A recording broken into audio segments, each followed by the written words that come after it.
Hey, what's up, guys? So, back in January when Trump came into office, he issued this executive order that basically said no more birthright citizenship, okay? Because he's a fascist, he's an authoritarian, he's a lunatic, and a racist. And of course, PragerU, the pro Trump propaganda outlet, that's definitely a real university, has to, justify everything Trump does, find some, bullshit argument or some cherry picked facts to defend everything he does. That's their reason for existing, okay? And so we are going to watch this video where they try to basically debunk the idea of birthright citizenship. And we're going to debunk their debunk. This is a Uno reverse debunk, okay? So let's see what these dummies have to say. Does the Constitution grant citizenship to anyone born in the United States, even the children of people who've entered the country illegally, or the children of foreign tourists who owe our country no allegiance? That's the question underlying the controversial issue of birthright citizenship. Many people today take it for granted that the answer is yes. If you're born on American soil, you're an American citizen, period. End of issue. But is that what the Constitution says? Let's first look at the text of that document, specifically the 14th Amendment. It reads, "All persons born or naturalized in the United States and subject to the jurisdiction thereof are citizens of the United States." Case closed, right? Not so fast. The key phrase here is subject to the jurisdiction thereof. You know why it's the key phrase?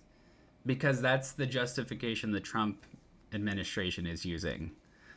So PragerU has to come in and say, "Oh, well, these are the reasons why," and we're gonna spoon feed it to our dumb audience, our dumb audience full of meemaws, peepaws, and brain dead, young people. All right, so they wanted to really hyper focus on that phrase, "subject to the jurisdiction thereof." Let's see how that actually plays out. Okay, let's see. According to Gerald L. Newman, who is a professor of international foreign and comparative law at Harvard, which I've heard is a good school. Let's see what he has to say. Okay.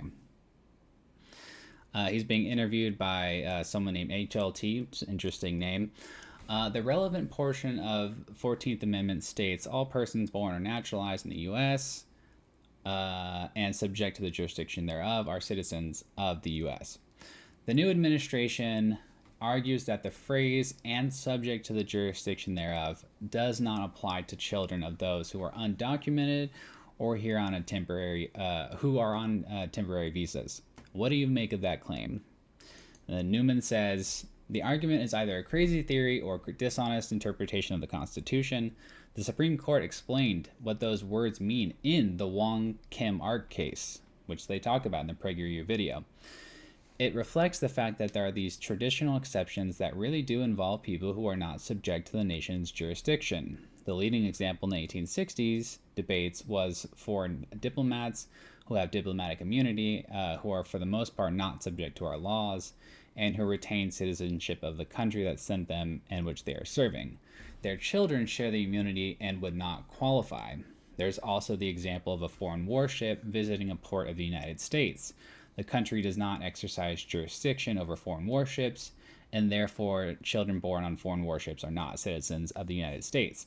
With respect to undocumented workers, they are people who come to the United States to work, to participate in our economy, to live in our society, to live safely in our territory.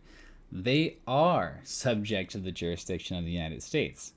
Further, the thing that makes the immigration laws so enforceable against them is that they are subject to the jurisdiction of the United States."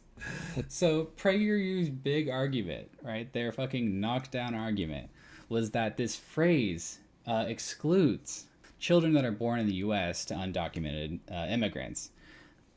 No, wrong. Undocumented immigrants are subject to the jurisdiction of the United States. So even that stupid argument does not work here, does not apply. Also, okay, Newman is asked if birthright citizenship can be changed or altered by the president unilaterally. And he says, No, this guy's a professor, okay, smart guy. The president has no authority to change the citizenship rule at all. Congress can change the rule, but only to the extent of making it broader. Neither Congress nor the president can reduce it below the constitutional minimum, which everyone, except these PragerU idiots, understands that birthright citizenship is a right. And the president can't just take it away. Not legally, of course. Not constitutionally. Maybe you care about that kind of thing. I do. But PragerU thinks you are a moron. If you are a serious viewer of PragerU, they think you're dumb. Okay? But look, they have to justify every move the Trump administration makes, because that's what they're paid to do. Okay? That's their reason for existence. But if you care about the truth, you care about critical thinking, I suggest that anytime you watch a PragerU video, okay, take 2 minutes of your time to Google what they say. Google the arguments they make. Google the facts that they claim. Okay? Because 99 times out of 100, they are wrong. They're wrong. Because they're propagandists. They don't care about the truth. So, anyway, guys, that's it for me. If you hated this video, which I'm sure you did, all right, leave a dislike, leave a mean comment, and go ahead and subscribe, because already did the other 2 things. You might as well do the 3rd thing. Talk to you later. Bye-bye.